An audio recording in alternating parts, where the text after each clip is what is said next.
Hey guys, Tom, Coach Lamb from Northside Barbell Club. So cardio is making its comeback, and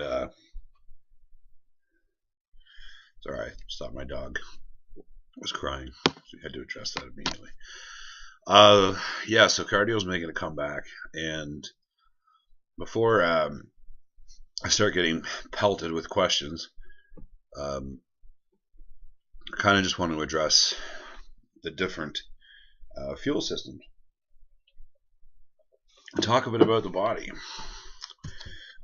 So there's a lot of terminology that gets involved when we start talking about conditioning. So it's important to understand the terminology. So the first term is aerobic. Aerobic means in the it means in the presence of oxygen. But what it means for us lay people is it means that we're doing a low work output, and so we're putting out. So we're jogging. We're not sprinting. We're not running up a hill pushing a prowler. We're doing like a lower intensity, but we're doing a longer duration. So the aerobic fuel system is burning fat. Now, when we get into the glycogenic pathways and the phosphogenic pathways, which are two other terms. The glycogenic pathway means we're deriving energy in the body by breaking down sugars, and phosphogenic pathway means we're deriving energy from breaking down adenosine triphosphate, which is a molecule that we find intermuscularly, so inside of a muscle cell, and it is the most explosive fuel we have. So those two pathways are anaerobic pathways, and we will see them being called upon by the body as we see the work output of the body intensify or increase. So let's say we are just walking, and all of a sudden somebody steals our purse, and we sprint after them. Well, we've gone from just using fatty acids to using sugars and phosphates. Okay, so why do we need to know this? Well, the first thing is that a lot of people champion cardio because they say, well, you're burning fat, so you're not wasting any muscle. You're simply accessing fatty acids, and that will cause you to burn fat, and that's what we all want. So cardio is great. Low intensity cardio is where it's at. That's not actually true. There's a few things you need to understand about the fuel systems to really maximize your use of conditioning or cardio. Okay. So the first thing is that every time we break down an adenosine triphosphate, we need to break about 138 molecular bonds in fatty acids in order to rebuild that. So what's really great about that is I always try to explain this as like a Jenga puzzle.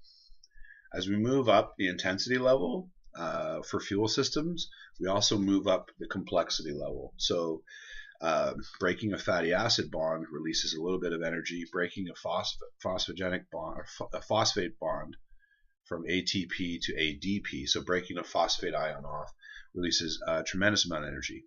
It releases 137-ish times the energy. So that's huge, and it takes the body a long time to rebuild that. So we picture, like, if we were to do, here's a good way to look at it.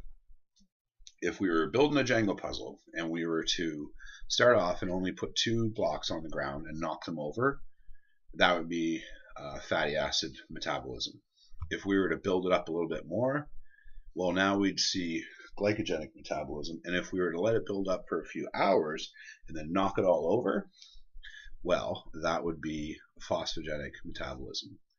Okay? And the body could spend 3 hours, or even we've seen, we do these studies called excess post oxygen consumption. No, excess post exercise oxygen consumption. So EPOC, studies, and we see that after a 15 to 20-minute bout of explosive high intensity conditioning, we're still the body's still consuming oxygen in order to replace the fuels that it depleted. So the thing about using your aerobic fuel system is that once you stop using your aerobic fuel system, your body just stops working and burning calories. It doesn't continue to burn calories for very long. It takes like a few minutes for your body to normalize, but after that, it's fine.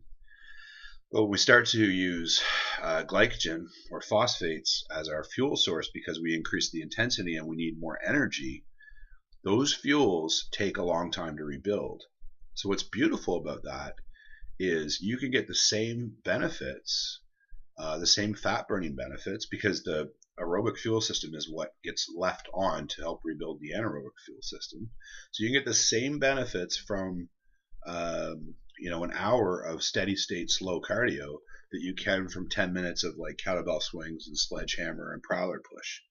You do that explosive cardio, and then the body's going to spend at least an hour after running at a higher rate to try to replace those fuel systems, because that's how it works.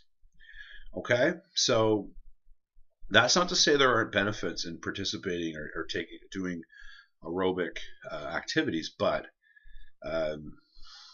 it's important to understand that anaerobic explosive conditioning is very, very powerful too. It's actually more powerful.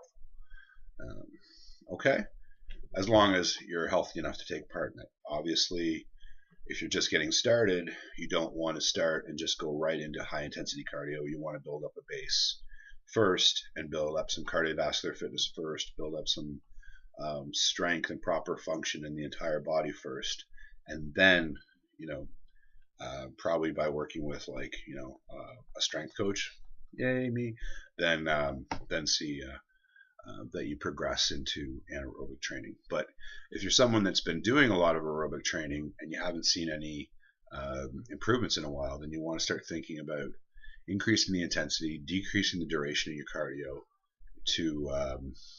to see better results and less time being spent at the gym, more time home with your family or doing the 17 other things that you've got to do that day because you don't have a lot of time anyways. All right, thanks.